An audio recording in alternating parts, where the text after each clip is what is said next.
गेली 2 महिने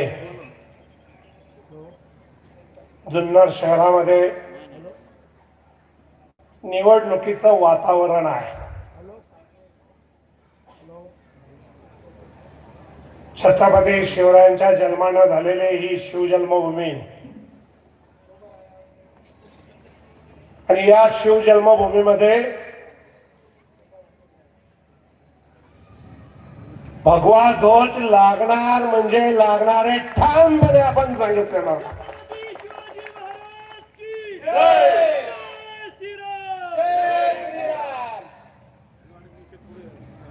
भारत माता की वंदे वंदे शिवसेना शिवसेना डॉक्टर बाबासाहेब आंबेडकरांचा. ही एक आगळी वेगळी निवडणूक होती. माननीय तालुका प्रमुख,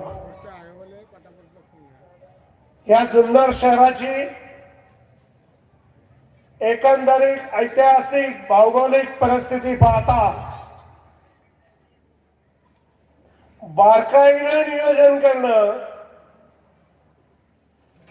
हे अत्यंत महत्वाचं होतं.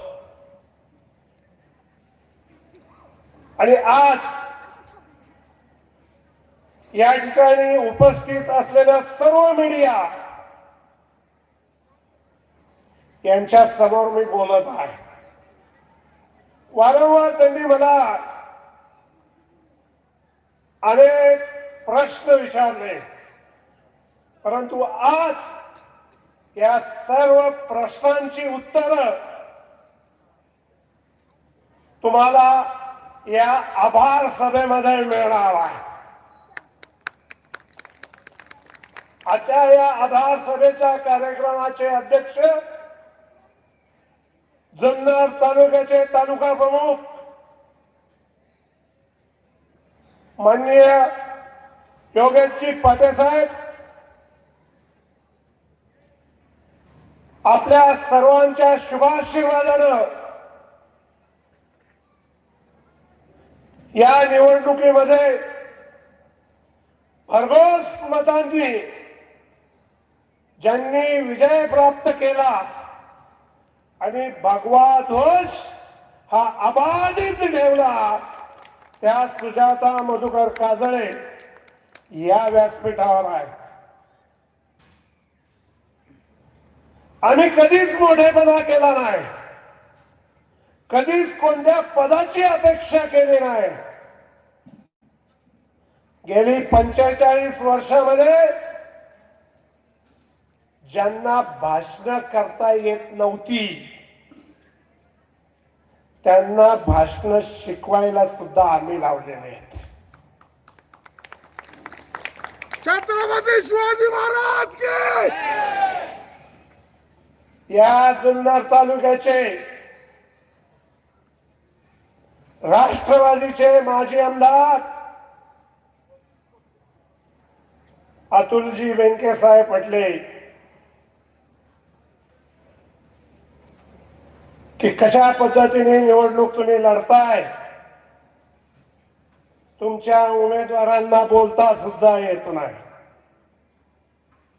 त्यांना मी आठवण करून देऊ इच्छितो की आपल्या वडिलांची पहिली निवडणूक पुलोद आघाडीकडून जेव्हा होती त्यावेळेला भाषण आम्ही शिकवणारे होते जाऊन. आता ते या ठिकाणी नाही, पण आपल्या मातोश्री या ठिकाणी आहेत. रविवार पेठेच्या गणपती मंदिरात पहिली पुलोद आघाडीची सभा झाली. त्यावेळेला कैलासवासी वल्लभ बेनकेसाहेब एक कॉन्ट्रॅक्टर होते. त्यावेळेला कुठं बोलता येत होत, परंतु आज ज्या वेळेला तुम्ही आरोप प्रत्यारोप ज्या केले त्यावेळी बोलायची वेळ येत आहे. काय केलं त्यांनी या निवडणुकीमध्ये? एकूण 9 उमेदवार नगराध्यक्षांचे उभे होते, पण खऱ्या लढतीमध्ये जे होते ते 3च उमेदवार होते. किती उमेदवार? 3 उमेदवार लढतीमध्ये होते. परंतु जे बाकीचे उभे केले होते त्यांना जाऊन विचारा कोणी उभे केले आणि कशा करता ते लढत होते. ते फक्त ओबीसी समाजाची मतं खाण्याकरता या ठिकाणी उभे होते आणि कोणत्याही परिस्थितीमध्ये मप्पा काजळेंचं शीट हे निवडून येणार नाही ह्याची काळजी करण्याकरता त्या ठिकाणी ते उभे केलेले. अरे कोण म्हणते येत नाही? अरे कोण म्हणते येत नाही? दुसऱ्या एक भगिनी ह्याने टीका केली,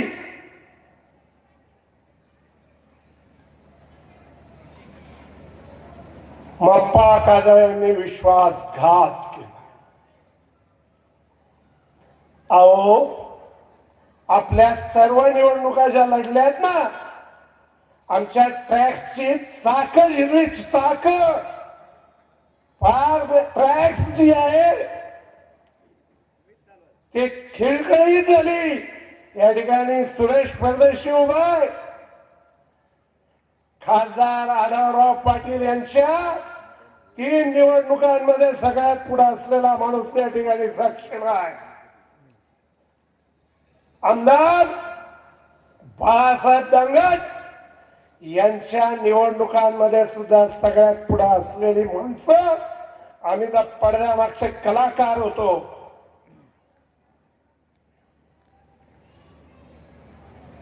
आणि त्यांनी आम्हाला सांगायचं विश्वासघात केला. अहो, ज्या ज्या वेळेला निवडणुका झाल्या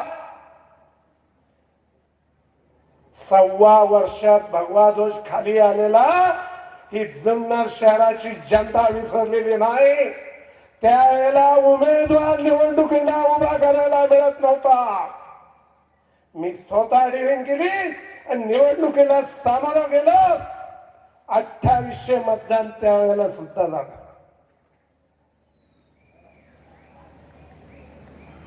त्यानंतरच्या कालावधीमध्ये जुन्नर शहरामध्ये अतुल बेनके आपल्या वडिलांची दहशत खूप होती. आमच्याकडे 20-20 एबी फॉर्म येऊन पडायचे. किती? पण ज्या वेळेला आम्ही म्हणायचो अरे एबी फॉर्म घे निवडणूक लढ, पण काही जण पळून जायचे पळून. पण त्यावेळेला शिवसेनेचे 4 वाघ लढले फक्त. किती वाघ? आणि त्यातले 2 वाघ निवडून आले. एक मुसळे आणि दुसरा काजळे निवडून आले. या दोघांनी नगरपालिका इतकी गाजवली पुढच्या वेळेला त्यांनी जुन्नर शहराने 9 नगरसेवक निवडून दिले. त्यावेळेला अलकाताई फुलपगार सुद्धा राष्ट्रवादीमध्ये होत्या. पण निवड त्या ठिकाणी सभागृह दळाणून सोडण्याचं काम मप्पा काजळेंनी केलं. त्यामुळे जुन्नर शहराने पूर्ण विश्वास ठेवून की मप्पा काजळे हे नगराध्यक्ष व्हावे म्हणून जुन्नर शहरातल्या मतदारांनी कौल दिला होता. पण त्यावेळेस सुद्धा पालचूक चुकली. चव्हाण साहेब सावध राहा, त्यांचा हाच मतदारसंघ होता. आम्ही त्यांना भगिनी म्हणतो. पण त्यावेळेला सुद्धा यांनी काय केलं? जाती व्यवस्थेतली तेढ बघा कशी असते. त्यांना सावरगाव मतदारसंघातून उभं राहायचं होतं. माळी समाजाची मतं त्या ठिकाणी भरपूर होती. ज्या घरामध्ये एक नगराध्यक्ष आपण दिला आणि 1.25 वर्षात तो भगवा ध्वज खाली आणला, त्यांच्याच घरात पुन्हा नगराध्यक्ष पद दिलं गेलं. काय केलं? आम्हाला सांगितलं 1.25 वर्षांनी तुम्ही नगराध्यक्ष व्हा. हे 1.25 वर्ष त्यांना द्या, कारण यांची पोळी वाजून घ्यायची होती त्यांना. आम्ही वाट पाहिली, खरं आम्ही कट्टर शिवसेनेचे आहोत. या ठिकाणी तालुका प्रमुख योगेशजी पाटील साहेब या ठिकाणी आहेत. त्यांच्या वडिलांबरोबर सुद्धा बाळासाहेब पाटीलबरोबर काम केलेला आम्ही माणूस आहे. संघटना ज्या उभी करायची असती आणि आयत्या वेळावर नागोबा म्हणून बसायचं असतं, त्यावेळेस त्याची किंमत नसते. परंतु आम्ही भगव्या ध्वजाचा मान राहा म्हणून आयुष्यभर प्रामाणिक राहिलो, प्रामाणिक.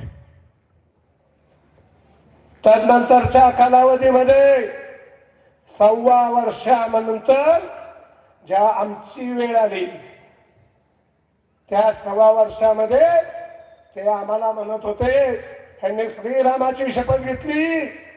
अहो, आपण संजू परदेशीला जाऊन विचारा, त्यांचे घरातले देव कोणी हातात घेतले आणि आम्हाला शब्द दिला की पुढच्या 1.25 वर्षांनी तुम्हीच नगराध्यक्ष होणार. यावेळेला तुम्ही आमचं ऐका. आम्ही ध्वजासाठी ऐकलं, ध्वजासाठी. पण 1.25 वर्षानंतर काय केलं? आज जे केलं तेच त्यावेळेला केलं. 2 नगरसेविका राष्ट्रवादीने पळून नेल्या आणि पळून नेण्याकरता ह्याचा त्याचा हात नव्हता. हेच होते जे भगव्या ध्वजावर जगणारे होते, भगव्या ध्वजावर पोट भरणारे होते. यांनी त्यांच्या दावणीला बांधून दिल्या आणि आता बोले व्हा कसे नगराध्यक्ष व्हायचे.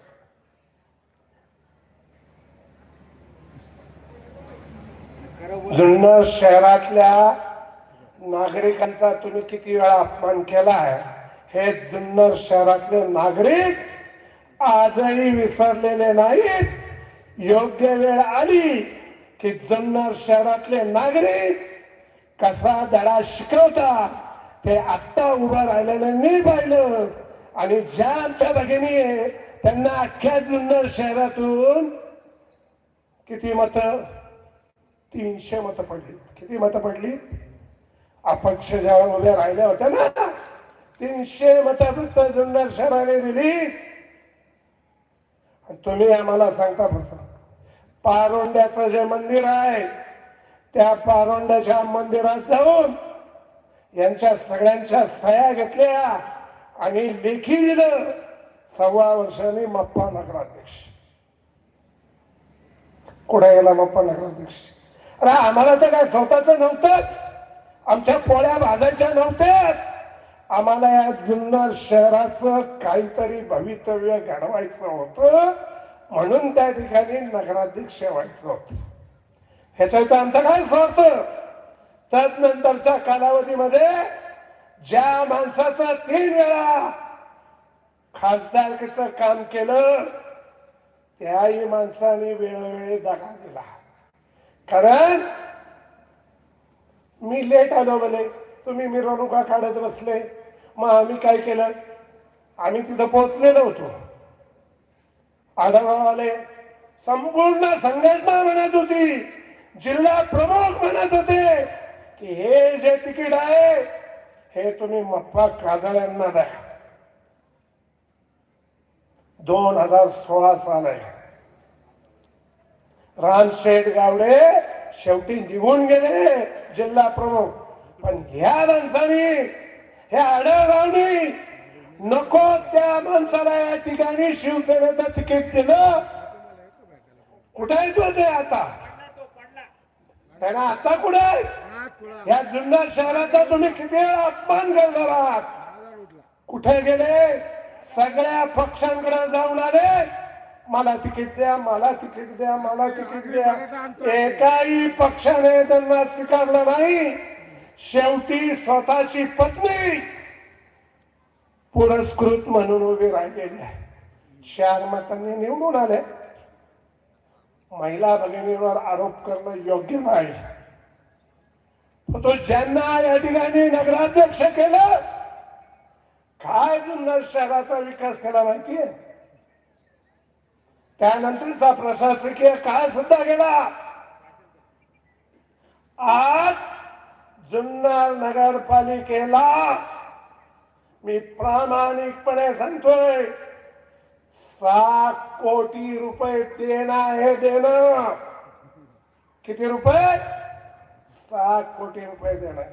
वेळेत जर लाईट बिल भरला नाही नगरपालिकेने तर नगरपालिकेची सुद्धा काय अवस्था होणार आहे आपल्या डोळ्यासमोर आहे. एवढाच नव्हे, जे पाणी आपण उचलतो नगरपालिकेसाठी, ते पाण्याची बिलं सुद्धा आज थकीत आहे. ज्यांना वाटतंय मी खोटं बोलत असेल त्यांनी नगरपालिकेत जाऊन बारकाईनं पाहावं. एवढंच काय, पत्रकारांनी जे नोटिसा दिल्या असतात, छोट्या छोट्या नोटिसा द्याव्या लागतात, त्याची बिलं सुद्धा आजही पेंडिंग आहे. अनेक कामं केली.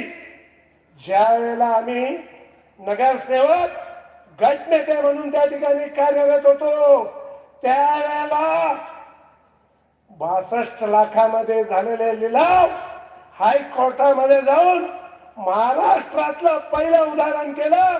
ते लिलाव करून घेतलं आणि 3.5 कोटी रुपये नगरपालिकेत फिक्स डिपॉझिट म्हणून केलं. सर्वांची देणी दिली. 3.5 कोटी रुपये 2016 साली त्या ठिकाणी एफडी होती. 10 वर्ष झाली. आज परिस्थिती आपण पाहिली. बोलण्यासारखं खूप आहे, उशीर झालेला आहे, परंतु काही गोष्टी आम्हाला निवडणुकीच्या पार्श्वभूमीवर बोलता येत नव्हत्या. कारण निवडणुकीचा काळ हा वेगळा असतो. आम्ही एकच शब्द बोललो,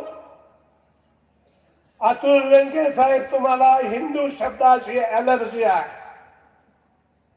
एकच शब्द, ह्याच्यावरती तर मी काही बोललो का? तर तिकडे काय जय श्रीराम जय श्रीराम जय श्रीरामच्या घोषणा चालू झाल्या. आमचा बिचारा जुन्नर शहरामध्ये असलेला सर्व समाज, मुस्लिम समाज असेल, तो हळूहळू हळूहळू जय श्रीराम म्हणता म्हणता थोडा दूर गेला. याकोबबाई कुठे? बरोबर आहे का? सगळ्या दूर दूर होत गेला. हे त्यांच्या लक्षात आलं. 2 दिवसानंतर लगेच शिया समाजाकडे जाऊन पाया पडले, मुस्लिम समाजाकडे जाऊन पाया पडले आणि पुन्हा एकदा हे जुन्नर शहर आहे, शिवजन्मभूमी आहे.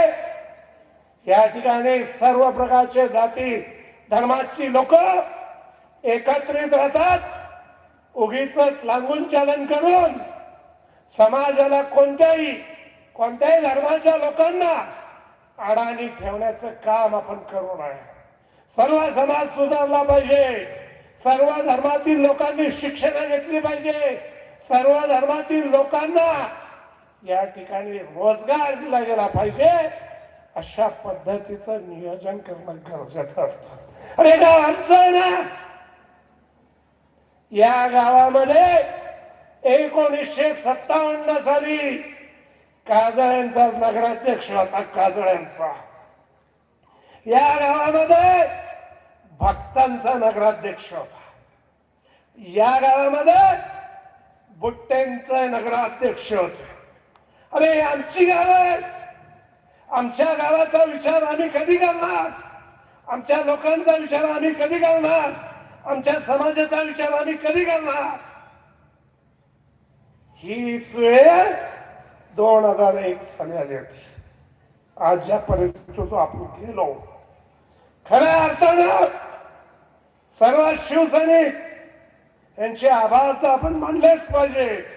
परंतु विश्व हिंदू परिषद असेल, बजरंग दल असेल, वनवासी कल्याण आश्रम असेल, एवढंच नव्हे, शिव प्रतिष्ठान हिंदुस्थान असेल, या सर्व कार्यकर्त्यांचे जेवढे आभार मानावे तेवढे थोडेच आहे.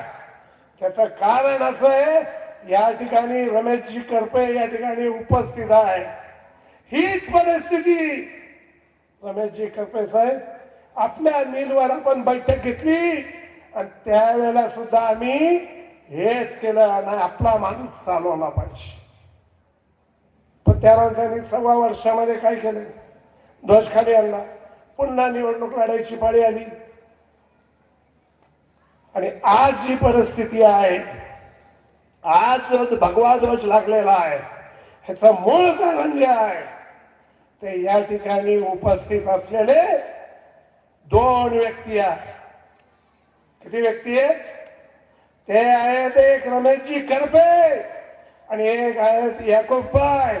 ह्या दोघांनी मिळून पुन्हा भगवा ध्वज या जुन्नर शहरामध्ये, जुन्नर नगरपालिकेवर लावायचा आटोकाट प्रयत्न केलेला आहे आणि त्याच्यामध्ये हे दोघाही यशस्वी झाले. म्हणून आम्ही आज नगराध्यक्ष म्हणून या ठिकाणी झालेला आहे. आमचा आग्रह काय की जुन्नर नगरपालिकेतलं प्रशासन चांगलं चालावं. आम्हाला काय कोणते ठेके घ्यायचे नाहीत, आमचं काही कॉन्ट्रॅक्टरचा धंदा नाही. प्रशासन चांगलं झालं पाहिजे, गावातील रस्ते चांगले झाले पाहिजे, गटारी व्यवस्थित झाल्या पाहिजे, आमचं काय त्याचं. परंतु सगळ्यांना माहिती होतं गेली 40 वर्ष प्रदीर्घ संघर्ष करणारा एकच व्यक्ती आहे. तो कोणालाही घाबरत नाही, डगमगत नाही. अहो आमचं काय काय 2 नंबरचे धंदे तुम्हाला घाबरायला? आम्ही स्वच्छ कारभार करणारी माणसं आहोत आणि या स्वच्छ कारभाराला घाबरणारे हे राष्ट्रवादीची माणसं आहेत. कारण त्यांना पैसे खात नाही, त्यांना या ठिकाणी स्वच्छ कारभार करणारी माणसं नको आहेत. 3300 कोटी रुपये आणले. किती रुपये? 3300 कोटी रुपयाचा विकास करायचा आणले. कुठे गेले? विकास ना बाकास झाला, बाकास. सर्व मंदिरांवर जो खर्च टाकलेला आहे, आज मंदिरं सगळी उघडी आहे. ज्या मशिदींवर खर्च टाकलेला आहे, मशिदी उघड्या करून ठेवलेल्या आहेत. कोण पाहणार आहे? जिथं देव धर्माचं कार्य चालतं सगळं उघडं करून ठेवलंय. तुम्ही आता तिली बुधवारातलं बजरंगबलीचं मंदिर बघा, काय परिस्थिती आहे. एवढ्या त्याच्यावर बजरंगबली विराजमान आहे. काय परिस्थिती आहे. अनेक मंदिरं ही उघड्यावर करणारा कोण असेल तरी राष्ट्रवादी आहे. आणि म्हणून ठामपणे बोलणारा व्यक्ती त्यांना नको आहे. हे सर्व बोलण्याची वेळ आहे. कारण ही आभार सभा आहे. लोकांकडे या गोष्टी गेल्या पाहिजेत. लोकांना माहिती नसतं. आता बघा बोलण्यासारखं खूप आहे, परंतु काही गोष्टी बोलल्या पाहिजे. भारतीय जनता पक्षाचे माननीय महेशदादा लांडगे असतील, प्रदीपदादा कंद असतील, एवढंच नव्हे नागपूरहून सुद्धा फोन आला होता की फक्त भाजप शिवसेनेचा उमेदवार जो आहे तो फक्त सुजाता मधुकर काजळे याच राहतील. काय झालं? 2:53 दाखवतात ते. 2:53 2:53 यांनी येऊन भाजपचा फॉर्म भरला. वरच्या अधिकाऱ्यांचा सुद्धा, पदाधिकाऱ्यांचा सुद्धा यांनी ऐकलं नाही. तो जर फॉर्म भरला नसता तर साधी सोपी सगळी निवडणूक झाली असती. पण तो ज्या वेळेला दर्शनजी फुलपगार कुठे आहेत? दर्शनजी फुलपगार हे पण या ठिकाणी साक्षीला आहे. आम्ही 10 नंबरचे फॉर्म भरत होतो 6 नंबरच्या टेबलवर. तिथं टेबल चुकीचे लिहिलेले होते आणि 10 नंबर मध्ये शेटे आणि अल्लाट यांचे फॉर्म आम्ही भरत होतो. आणि फॉर्म भरणारा दुसरं कोण नव्हतं तर इथं पूनम मधुकर काजळे उभे राहा. हे स्वतः की दोन्ही शीट त्या ठिकाणी आपल्याला सर्वच्या सर्व द्यायची आहे. हे दोन्ही शीट तिथं देण्याकरता आम्ही जीवापाड त्या ठिकाणी प्रयत्न करत होतो आणि ते फॉर्म आम्ही दोन्ही भरले आणि पूर्ण पॅनल कसं होईल ह्याच्याकडे लक्ष देतो. हे काय म्हणतात मप्पा काजळे 6 नंबर टेबलवर होते, बसले होते, त्यांनी फॉर्म भरला. मी स्वतः विचारलं बाळ, हा बाळ आहे माझ्या पुढे कोण? वैभव परदेशी जो आहे ना, या बोटाला धरून मोठा केलेला त्याला इथे येऊन विचारा आता. या बोटाला धरून मी मोठा केलेला आहे त्याला. त्याची नोटरी केंद्रातून आणायला माझं पत्र लागलं होतं त्याला. मी मोठा केला याला. तोय म्हणतो त्याला पाहिजे तिथं बोलवा. तुला कोणी नोटरीचं पत्र दिलं? हा विनोद परदेशी यांचा भाचा आहे. त्याचा हे गाव नाही, ह्या गावाशी त्याला काही संबंध नाही. परंतु माझी भाची तृप्ती खोत ही त्याला दिलेली आहे. तिथं खोत उभे आहे, ती सुद्धा आमचीच भाची आहे. विनोद परदेशीची भाची आणि आमची भाची ही वेगळी नाही. ती भाची ती सुद्धा आम्ही लहानपणापासून मोठी झालेली पाहिली. ती वारंवार विनंती करत होती की मला निवडणूक नाही करायची. परंतु काय पालचूक चुकली. आम्ही दर्शनजी फुलबागांना विनंती केली की जर हे वरचा फॉर्म भरत असतील तर 6 नंबर मध्ये माझा फक्त फॉर्म ठेवा. काय सांगितलं? फक्त फॉर्म ठेवा. आमदार साहेबांनी आम्हाला सांगितलं की त्या ठिकाणी प्रचार करायचा नाही. आम्ही ऐकलं. हे जे आता फटाके वाजून मोठमोठ्या घोषणा करतायत, आम्ही निवडून आलो, आम्ही निवडून आलो, आम्ही निवडून आलो. अरे 6 नंबरचा प्रभाग असू, 7चा असू, 8चा असू, 1चा असू, 3चा असू, कोणत्याही प्रभागाचा सर्व घरातली माणसं आहेत. घरातली येथे काही बाहेरचा कोणी नाही. आमच्या घरोघरी घरातले संबंध आहेत. म्हणून ही निवडणूक वारंवार शिवसेना जिंकत आलेले. शिवसेना यावेळेला सुद्धा आशाताई बुचके म्हटल्या तुमच्याकडे जे उमेदवार आहेत त्यांची यादी आम्हाला द्या. म्हणजे आयत्या वेळावर त्याच्या आधीची निवडणूक सुद्धा आम्ही 21 उमेदवार तयार केले होते. आज बुट्टे उभे आहेत, निवडून आलेले. त्यांच्याच विरोधात कोण उभं होतं माहितीये का? गोसावी उभे होत्या. त्याच्या बहिणीला जाऊन विचारा जातीचे दाखले कोणी काढून दिले, उभं कोणी केलं. आम्हाला डावललं तर आम्ही गद्दारी अपक्ष म्हणून लढलो. पण पक्षाची गद्दारी इथून मागे केली नाही, इथून पुढे येणार नाही, आत्ताही केली नाही. या पक्षातून त्या पक्षात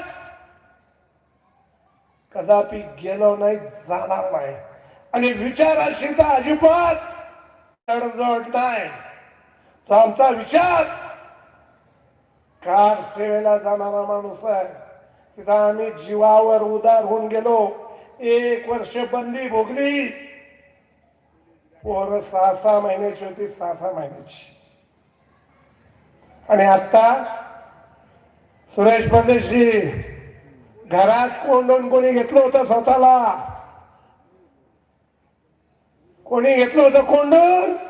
जो उमेदवार 6 नंबर मध्ये उभा आहे घरात कोंडून घेतलं होतं की नाही घेतलं होतं? बाहेर येत नव्हता. बाहेर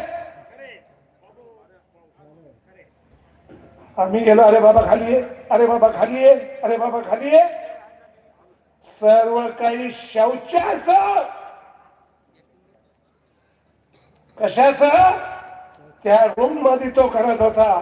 या ठिकाणी त्याला बाहेर काढण्याकरता अनिल पुंडे या ठिकाणी उपस्थित असतील, ते साक्षीदार आहे. राजू खत्री या ठिकाणी उपस्थित असतील, ते साक्षीदार आहेत. त्याच्यानंतर मंगेश गाजरे यांनी सुद्धा त्याला बाहेर काढलं. पण ते यांच्यावर आरोप, तुमचं वय किती, आमचं वय किती, आम्ही किती दिवस काम करतोय, जरा अनुभव काय आहेत का ते बघा. तुमचा चिडचिडपणा, तुमचा वैताग, तुम्ही निवडून या, समाजाची सेवा करा, आमचं काही म्हणणं नाही. पण तो 6 नंबरचा फॉर्म ठेवल्यामुळं राष्ट्रवादीचे उमेदवार भाऊ कुंभार आहे त्या 6 नंबर मध्ये अडकून राहिले. भाजपचा उमेदवार तो त्या ठिकाणी अडकून राहिला. त्यांना वाटलं मप्पा जर या वार्डामध्ये फिरायला लागला तर आपलं काही खरं नाही. त्यामुळं तो फॉर्म भरणं गरजेचं होतं. नाहीतर आज शिवसेनेचा नगराध्यक्ष सोडत 7 नंबर मध्ये पण आपल्याला प्रॉब्लेम आले असते. शिंदेताई कुठे आहेत? 7 नंबर मध्ये सुद्धा प्रॉब्लेम आले असते. 8 नंबरच्या इथं उमेदवार आहेत, त्यांना सुद्धा प्रॉब्लेम आले असते. एवढं नव्हे तर 3 नंबर मध्ये सुद्धा प्रॉब्लेम आले असते.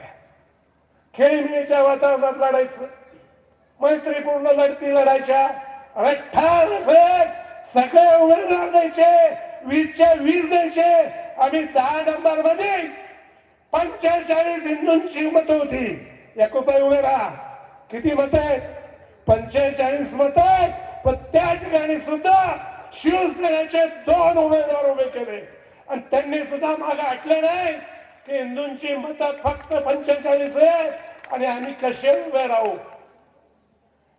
त्यांचं कौतुक करण्यासारखं आहे. आल्हाट आणि शेटे त्यांचं कौतुक करण्यासारखं आहे की मी शिवसेनेकरता ते फॉर्म भरताय. असेच अनेक विविध प्रसंग आहेत, वेळोवेळी ते प्रसंग सांगू. परंतु ज्या वेळेला आपण दुसऱ्याकडे आपल्याकडे 4 बोटं असतात, हे लक्षात ठेवलं पाहिजे. आम्ही पदाला आपापलेले माणसं नाही, आम्हाला समाजाची सेवा करायची आहे. म्हणून बोलण्यासारखं खूप आहे, वेळ झालेला आहे. या ठिकाणी आपल्याला आपले तालुका प्रमुख यांचं मार्गदर्शन लाभणार आहे. जे जे काही प्रश्नांची उत्तरं या ठिकाणी मोरे साहेब शिल्लक असतील ती वेळोवेळी झेडपी पंचायत समिती या ठिकाणी ज्या आम्हाला बोलवती, संतोष दादा या ठिकाणी आहेत, त्यावेळेला ठामपणे सांगू काय काय आपण केलंय, काय नाही केलंय ते. आणि असं आम्ही कोणाला डगमगणारी माणसं नाही. त्यामुळं आज उशीर झालेला आहे. सर्वजण या मिरवणुकीमध्ये सामील झाले. आमचे जेवढे निवडणुकीत निवडून आलेले उमेदवार आहेत त्या सर्वांना या ठिकाणी आम्ही धन्यवाद देतो. आणि यापुढे त्यांनी अशी लढाऊ भूमिका घ्यावी. प्रामाणिक संघटनेशी राहायचं आहे. प्रामाणिकपणा हा आज ना उद्या कामाला येतो. जे निवडणुकीमध्ये थोड्या मतांनी पराभूत झालेले आहेत त्यांनी सुद्धा काळजी करायचं काम नाही. पक्षाची ज्या ठिकाणी तालुका प्रमुख आहेत, पक्षाची अनेक पदं असतात, त्या पक्षाच्या पदांवर वेळोवेळी वेळ पडेल त्या पद्धतीनं माननीय आमदार शरददादा सोनवणे यांच्या मार्गदर्शनाखाली ते सांगतील त्या पद्धतीनं. आणि या महाराष्ट्राचे उपमुख्यमंत्री माननीय एकनाथजी शिंदे साहेब यांच्या आशीर्वादानं आपण सर्वजण जुन्नर नगरपालिकेची जी हेळसांड झालेली आहे ती हेळसांड दूर करून पुन्हा एकदा मजबूत जुन्नर नगरपालिका उभी करू आणि असाच भगवानच सातत्यानं या ठिकाणी ठेवत ठेवू. जय हिंद, जय महाराष्ट्र.